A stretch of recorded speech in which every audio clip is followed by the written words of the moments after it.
জিলানী রহমতুল্লাহ আলাইহির ঘটনা। আব্দুল কাদের জিলানী রহমতুল্লাহ আলাইহি আপনারা সকলেই জানেন, তার হাল অবস্থা আপনারা শুনছেন, জানেন। সবচেয়ে বড় পীর আব্দুল কাদের জিলানী রহমতুল্লাহ আলাইহি। তার শুরুতে এমন কোনো বুজুর্গ আল্লাহর ওলি হিসাবে আসলেন না। শিকার করতেন হরিণ শিকার। একদম তো তার শিকারের মধ্যে রওনা দিয়েছেন তীর দিন বইয়া জঙ্গলের দিক দিয়ে, আর একটা হরিণ ভাবিছে। তো হরিণের উপরে চাইছেন তীর মারতা, শিকার করতা। হরিণটা দৌড় দিছে। এখন তাই তীর যেন বইয়া পজিশনে আসেন, তীর সারতা হরিণের উপরে পড়তো। কিন্তু হরিণটা এমন পর্যায়ে থাকে যে তীর সারলে পরে তার গায়ে লাগতো না লাগে। এই জন্য জিলানী রহমতুল্লাহ আলাইহি তীর ছাড়তেছেন না, আর হরিণও দৌড় বাদ দিতেছে না। হরিণও দৌড়ে, তাইও পিছিয়ে পিছিয়ে দৌড়ে। সকাল থেকে বিকাল পর্যন্ত হরিণের দৌড়াইছেন। এরপরে বিকালের জায়গা হরিণ ফাঁক দিয়ে টান পাই চাইছে। সাইয়া বলতেছে ওয়ালা খুলিকতা বিহাযা ওয়ালা উমিরতা বিহাযা। হে জিলানী, তুমি আমার পিছনে সকাল থেকে বিকাল পর্যন্ত দৌড়তেছ। তোমারে কি আল্লাহ রব্বুল আলামিন এই জন্যই সৃষ্টি করছিলেন? তোমার আর কোনো কাম নাই। ওয়ামা খালাকুল জিন্না ওয়াল ইনসা ইল্লা লিয়াবুদুন। আল্লাহর ইবাদত গোলামির জন্য আল্লাহ সৃষ্টি করছেন, তোমারে আল্লাহর জিকির ফিকির করার জন্য। তুমি সকাল থেকে বিকাল পর্যন্ত আমার পিছনে কেন লাগছো? হরিণের এই ওয়াজ জিলানী রহমতুল্লাহ আলাইহির অন্তরের মধ্যে জায়গা আসর করছে, রেখাপাত করছে। সঙ্গে সঙ্গে তীর যেন এখানে সাইরা ওই বাড়িতে আইছে। বাড়িতে গিয়া মার কাছে অনুমতি লইছে। অনুমতি লইয়া আল্লাহর রাস্তাতে বাহির হইয়া গেছে। এরপরে সমস্ত আউলিয়া কেরামের সর্দার হইয়া দুনিয়া থেকে বিদায় নিছে। ও আজ বেশি হরণ রাখছে, বনের হরিণে ওয়াজ করছে। আর এই ওয়াজের দ্বারা তাই সমস্ত আউলিয়াদের সর্দার হইয়া দুনিয়া থেকে বিদায় নিছে। এই জন্য আমি বলছিলাম আপনার খেদমত, ওয়াজ আসলে দিনের খানে শুনতে হয়, অন্তরের মধ্যে বসাইতে হয়, আমল করার নিয়তে ওয়াজ শুনতে হয়। আমি সংক্ষিপ্ত এগুলো আয়াত তিলাওয়াত করছি। আল্লাহ রব্বুল আলামিন ইরশাদ ফরমান, ক্বাদ আফলাহা মান তাযাক্কা। যে তার নিজের অন্তরটারে পরিষ্কার করতে পারছে, ফাঁক সাফ করতে পারছে, আর আল্লাহর জিকির করছে তার জবানের দ্বারা, অন্তরটারে পরিষ্কার করতে পারছে, সাফ করতে পারছে। তার অন্তরের মধ্যে কেউ জিদ নাই, হাসদ নাই, বুঝ নাই। অন্তরটা পরিষ্কার করতে পারছে, সাফ করতে পারছে। সে ওই কামিয়াব হইতে পারছে, সে ওই আল্লাহর ওলি, সে ওই আল্লাহর প্রকৃত পক্ষের বন্দা বলতে পারছে। হাদিসের মধ্যে আল্লাহর রাসূল ইরশাদ ফরমান, আলা ইন্না ফিল জাসাদি মুযগাতুন। হুজুরে ফরমায়েন, তোমরা এই দেহটার মধ্যে একটা গোশতের টুকরা আছে। ইজা সালুহাত সালুহাল জাসাদু কুল্লুহু। এই গোশতের টুকরাটা যদি তুমি ভালো করতে পারো, এটারে ফাঁক সাফ করতে পারো, এটারে ভালো করতে পারো, তাহলে তোমার সমস্ত শরীরটা, সমস্ত দেহটা ফাঁক সাফ হয়ে গেছে। এটা যদি ভালো করতে পারো, তোমার সব দেহের যত কিছু আছে, হাত পাও নাক কান সব ভালো হয়ে যাবে। আসলে ওটা তুমি ভালো করতে পারো। দেখো, আলা ইন্না ফিল জাসাদি মুযগাতুন ইজা সালুহাত সালুহাল জাসাদু কুল্লু। তোমার এই দেহর মধ্যে যে একটা টুকরা গোষ্ঠের যারে বলা হয় দিল, অন্তর, এই দিলটা যদি তোমার ঠিক হয়ে যায় তাহলে তোমার সমস্ত দেহ ঠিক হয়ে যাব। মানুষের অন্তর পরিষ্কার রাখা, অন্তর সাফ করা এগুলো সবচেয়ে বড় জিনিস। মুহাদ্দিসিনে কেরাম একটা দৃষ্টান্ত দিয়ে বুঝাইছেন যে দেখো, তোমার দেহটা মাথা থেকে পা পর্যন্ত একটা রাষ্ট্র। এটার মধ্যে লেয়া পর্দা আছে, হাত, পাও, নাক, কান, এগুলি এই রাষ্ট্রর পর্যা, রায়ত পর্যা। আর এই দেহর রাজধানীটা হইল সিনা, এই বুকটা, সিনাটা হইল রাজধানী। এই রাজধানীর মধ্যে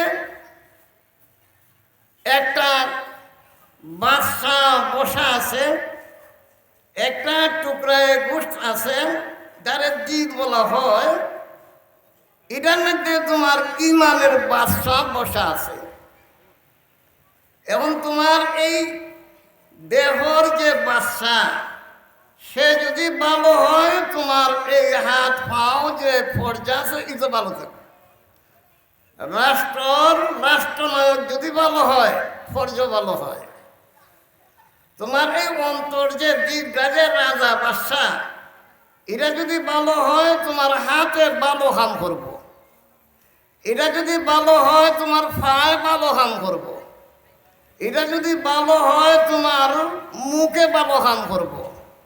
এটা যদি ভালো হয় তোমার চোখকে ভালো কাম করব। এটা যদি ভালো হয় তোমার জবানও ভালো কাম করব। আল্লাহর জিকির জবান থেকে বাহির হইব। হাতের দ্বারা ভালো কাম করার ইচ্ছা হইব, ভালো কাম হাতে করব। ভালো কামের দিকে পাওয়া যাইব। কোন সময় যদি তোমার এই বাদশা ভালো হয়, দিক যদি ভালো হয়। আর এটা যদি খারাপ হয়, হাতও খারাপ কাম করব। এটা যদি খারাপ হয়, পাও খারাপ কাম করব। এটা যদি খারাপ হয়, মুখও খারাপ কাম করব, তোমার জবানও খারাপ কাম করব। খামোখা তোমার জবান থেকে মিছা কথা বাহির হইব, জবান থেকে তোমার গাড়ি বাহির হইব, জবান থেকে তোমার আপনার আরেকজনরে গালি গুলুজ করাম, এই তোমার জবান থেকে বাহির হইব। আর দিলটা যদি ভালো থাকে তোমার জবানে ভালো করবো, তোমার জবান থেকে জিকির ফিকির আল্লাহর নাম তোমার জবানে উচ্চারণ করব। এই জন্য আগে দিল ঠিক করো, তাহলে তোমার সব ঠিক হয়ে যাইব। জবানের দ্বারা মানুষ গুনাহ বেশি করে, হাতের দ্বারা গুনাহ করে।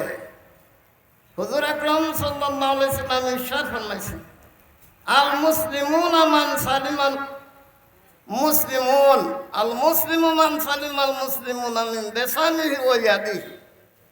প্রকৃতপক্ষের মুসলমান, সত্যিকারের মুসলমান ওই ব্যক্তি যার হাতের দ্বারা, যার জবানের দ্বারা অন্য মুসলমানরা কষ্ট না পায়। আমরা দিনের রাইতে হাতের দ্বারা, জবানের দ্বারা কষ্ট দিতেছি মানুষকে। এই কষ্ট দেওয়ার কারণটা ওই দিলটা ঠিক না, অন্তরটা আমরা ঠিক না। হাদিসের মধ্যে আয় হুজুরে ফরমান, কালকে ময়দানে হাসর আল্লাহ রব্বুল আলামিন বেশিরভাগ মানুষ দুজখের মধ্যে আল্লাহ ডাল দেন তার মুখের কারণে, তার জবানের কারণে। এই মুখ দিয়ে মিশা মাথে, মুখ দিয়ে গালি দেন, মুখ দিয়ে মানুষের মন্দ হয়। এই জন্য এই মুখের কারণে মানুষ বেশি বেশিভাবে জাহান্নামে মরতেছে। এই জন্য দোস্ত বুজুর্গ আমাদের দিল আগে সাফ করা দরকার। দিলটা পরিষ্কার করা যদি হয়, পরিষ্কার করতে পারে, এরপরে তুই নামাজ পড়ো। কাদ আব্বা মান তাযাক্কা ওয়া যাকারা ইসমা রাব্বিহি ফাসাল্লাহ। দিলটারে পরিষ্কার করে যদি নামাজও খার হয়, আল্লাহর রাসূল ইরশাদ ফরমান যে নামাজও খার হইবে পরে, সে দেখব যে তার আল্লাহ সামনে আছে। তার অন্তরটা পরিষ্কার হওয়ার কারণে নমাজের মধ্যে দিয়ে যখন হারিব তখন বুঝবো যে আমার আল্লাহ সামনে আছেন, আল্লাহ আমারে দেখতেছেন, আল্লাহরও দেখে সে দেখতেছে। এমন অবস্থায় যাইব যদি দিল পরিষ্কার করতে পারে। কাদ আফলাহা মান তাযাক্কা ওয়া যাকারা ইসমা রাব্বিহি ফাসাল্লাহ। আগে দিল পরিষ্কার করো, অন্তর পরিষ্কার করো, তারপরে যদি নামাজে দাঁড়াও দেখবা যে তোমার সুযোগকে বুঝাকে আল্লাহরে দেখতেছো। এই জন্য সবচেয়ে বড় জিনিস হইল মানুষের দিল পরিষ্কার রাখা। এই দিল যদি পরিষ্কার রাখতে পারেন, আপনার শ্বাসে শ্বাসে আল্লাহ আল্লাহ আল্লাহ আপনার দিলে হইতে থাকবো। নকশবন্দিয়ার তরিকা আছে, এই নকশবন্দিয়ার তরিকার 4টা নসিহত মানুষের জন্য যথেষ্ট। 4টা নসিহত যদি 4টা উপদেশ যদি ইয়াদ রাখতে পারে, ওইটার উপরে আমল করতে পারে, ব্যস্ত যাওয়ার লেগে যথেষ্ট, জাহান্নাম থেকে মুক্তি হইব। 1 নম্বরে হুশ দর দম, নজর বর কদম, সফর দর পতন, খেলোয়াত দর আঞ্জমন, ইয়াদ দাস বাজ গস্ত। এই 4টা নসিহত, লম্বা নসিহত নাই, লম্বা ওয়াজ নাই, 4টা ওয়াজ। 1 নম্বরে ওয়াজ হইল হুশ দর দম, তোমার দমে দমে যেন হুশ থাকে। তুমি যে শ্বাস ফেলাইতেছ, এই শ্বাস শ্বাসে শ্বাসে যেন তোমার হুশ থাকে যে আমার আল্লাহ আল্লাহ। দমে দমে শ্বাসে শ্বাসে হুশ রাখছো, তোমার শ্বাসটা যেন আল্লাহর হুকুমের বিপরীত না যায়। আল্লাহ রব্বুল আলামিন তোমার এই শ্বাস ফালানির ক্ষমতা দিছেন, শ্বাস বন্ধ হয়ে গেলে পরে তুমি মারা যাইবা। এই জন্য শ্বাসে শ্বাসে যেন আল্লাহ আল্লাহ আল্লাহ আল্লাহ, দমে দমে যখন আল্লাহ আল্লাহ আল্লাহ আল্লাহ, দমে দমে আপনার শ্বাসে শ্বাসে আল্লাহরে ইয়াদ করো। হুশ দর দম, নজর বর কদম, তুমি তো চলাফেরা করো সবসময় নজরটা যেন তোমার নিচের দিকটা থাকে। একদিন যে মাটি দিয়ে আমি চলতেছি ওই মাটির নিচে আমার যেমন লাগবো। মিনহা খালাকনাকুম ওয়া ফিহা নুঈদুকুম ওয়া মিনহা নুখরিজুকুম তারাতান উখরা। তুমি জমিনের উপরে ছোট সময় নিচের দিকটা নজর রাখো। যে মাটিতে আমি চলছি ওই মাটি থেকে আমার জন্ম, ওই মাটিতে আমার যেমন লাগবো, ওই মাটি থেকে উঠে আবার ময়দানে হাসর আল্লাহর সামনে গিয়ে হাজির হন লাগবো।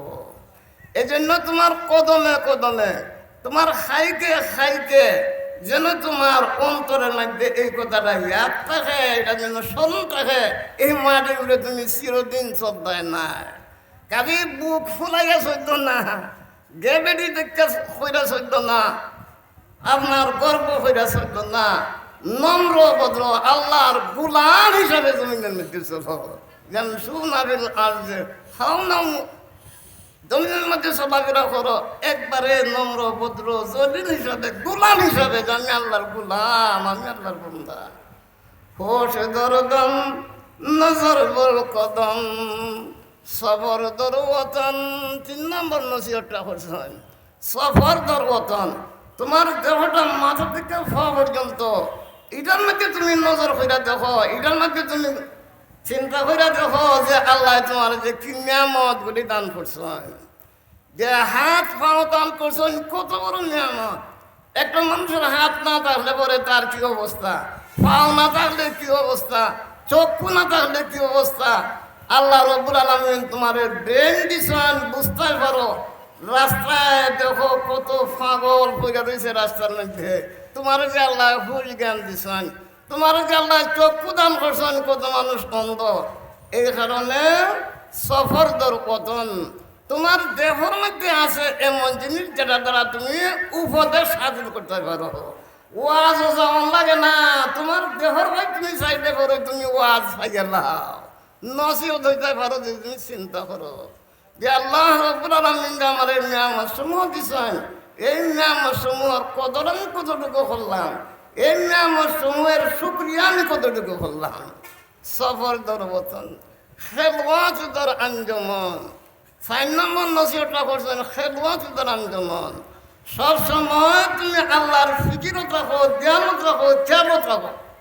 এমনকি যদি একটা বৈঠক হব, একটা ফাংশন হব, একটা মজলিস হব, এই সমস্ত মানুষ লইয়া বইস দুনিয়াবি কতই মাতো আর ওখরবি আখেরার কতই মাতো, যে কোনো ব্যাপারে আলোচনা করো, তোমার জ্ঞান কেটা যেন থাকে আল্লাহর সঙ্গে। খেলোয়াত তোদের আন্দোলন যতই তুমি আলাপ আলোচনা করো, যত বড় মিটিং বই বইস, রাজনৈতিক মিটিং বইব আর দিনী মিটিং বইব আর পঞ্চায়েতে মিটিং বইব, যে কোনো হালতে মানুষ বইয়া বইতে পারে, তুমি তার একলা বুঝো যে আমি এক আল্লাহর সঙ্গে সম্পর্ক। খেলোয়াত তোদের আন্দোলন এই 4টা নসিহত সময় ইয়াদ রাখো, ইয়াদ দাস বুঝলাও, বাজ গছ আবার গাছ করো যে হ্যাঁ রে এই 4টা নসিহত তো করছিল না। নকশবন্দিয়া তরিকার বাহুদ্দিন রহমতুল্লাহ আলাইহি এই নসিহতটা আমার স্মরণ থাকা দরকার। আমি লম্বা বাজার করতে চাই না, এই কতগুলি কথা যদি আমরা স্মরণ রাখি যথেষ্ট নসিহত হেদায়েতের জন্য। হযরত ওমর রাদিয়াল্লাহু আনহু হাতের মধ্যে একটা আঙ্গুর আছে, আঙ্গুরের মধ্যে লেখা আছে কাফা বিল মৌতে ওয়াইজান। মানুষের ওয়াজ লাগে না, মরণটা যদি স্মরণ রাখে এটাই যথেষ্ট ওয়াজ। যে আমার একদিন মরণ রাখবো, মরলে পরে আমার কি অবস্থা, এই জিনিসটা যদি মানুষ তার মাথায় রাখে, চিন্তায় রাখে, ওয়াজের জন্য যথেষ্ট। আর ওয়াজ লেখে না। যাই হোক, আপনারা খেদমত আমি সংক্ষিপ্ত কয়েকটা কথা আলোচনা করলাম। যেহেতু দোয়ার মাহফিল, আপনারা বই একটু দোয়া করবো, আরো বুজুর্গানের মধ্যে আল্লাহর ওয়ালিরা আইসেন, ওয়াজ নসিহত আপনারা শুনবা। দোয়ার মাহফিল, দোয়া কি জিনিস? হাদিসের মধ্যে দোয়া মুখল ইবাদা। দোয়া সমস্ত ইবাদতের মূল, সমস্ত ইবাদতের মূল হইল দোয়া। আর দোয়া মুখল ইবাদা। বুখারী শরীফের মধ্যে ইমাম বুখারী রাহমাতুল্লাহ আলাইহি এক বাব বানছেন, আর দোয়া হুয়াল ঈমান। দোয়ার এখন এটি ঈমান, এত বড় গুরুত্বপূর্ণ দোয়া। এই জন্য নবী করিম সাল্লাল্লাহু আলাইহি ওয়াসাল্লামের হাদিসের মধ্যে পাওয়া যায়, মানুষের পেশাব পায়খানা থেকে লইয়া, খাওয়ান পিয়ন থেকে লইয়া, তারপরে গৃহস্থী মিরস্থী ব্যবসা বাণিজ্য যাওয়াই করে ঘুমায়, সব ক্ষেত্রে দেখায় দোয়া পাওয়া যায়। আছে না? নাই। ঘুমাইবার সময় এক দোয়া আছে, ঘুম থেকে উঠা পরে দোয়া আছে, অজু করার সময় দোয়া আছে, অজু শেষ করার পরে দোয়া আছে, মসজিদে ঢুকার সময় দোয়া আছে, মসজিদ থেকে বাহির হওয়ার সময় দোয়া আছে, বিবির সঙ্গে মিলনের সময় দোয়া আছে, তারপরে ঘুমাইবার সময় দোয়া আছে, ঘুম থেকে উঠার পরে দোয়া আছে। দোয়া সব জায়গাতে পাওয়া যায়। এই জন্য দোয়াও মুখল ইবাদা আর দোয়াও হুয়াল ঈমান। এই জন্য এই দোয়ার মাহফিল কোনো সময় করানো হয়।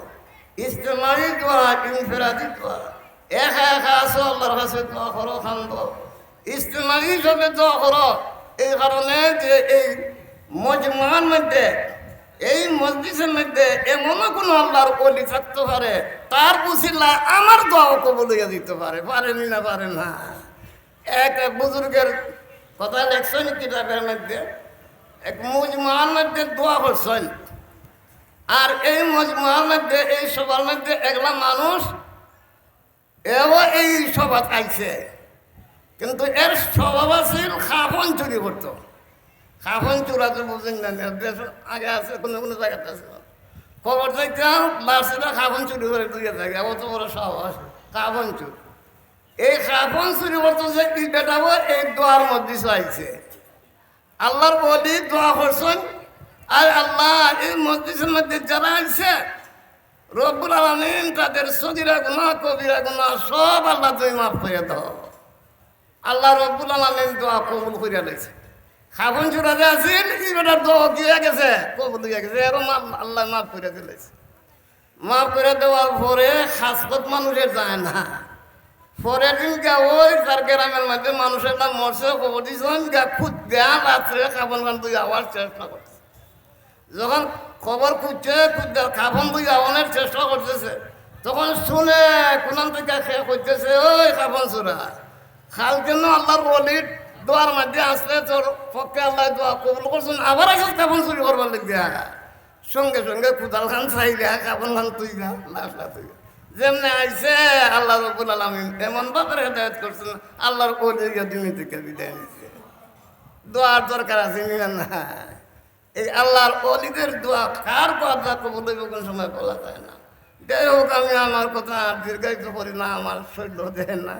আপনারা লইয়া একটু দোয়া করে লাগে আল্লাহ পাক রব্বুল আলামিন জন্য মজলিস পান সুন্দরভাবে আর ব্যবস্থা করেন। আল্লাহর রহমত আবার মেহরবানি অন্যান্য দিন তো নেই, আজকে তো দেখলেন নাই। আর আপনারা খেদমত এই দোয়ার আগে আপনারা খেদমত গুজারিশ রাখবো, এই কমি মাল সকল জায়গায় জায়গায় থাকার কারণে, বিশেষ করে এই মাদ্রাসা বাহুবল মাদ্রাসা পুরাতন মাদ্রাসা, এই মাদ্রাসা ওদের ওসিলাতে আমরা এক সময় আল্লাহর অলি হলে পাই, বুজুর্গানের দিনটা পাই, দোয়া শুরু কীর্তন পাই।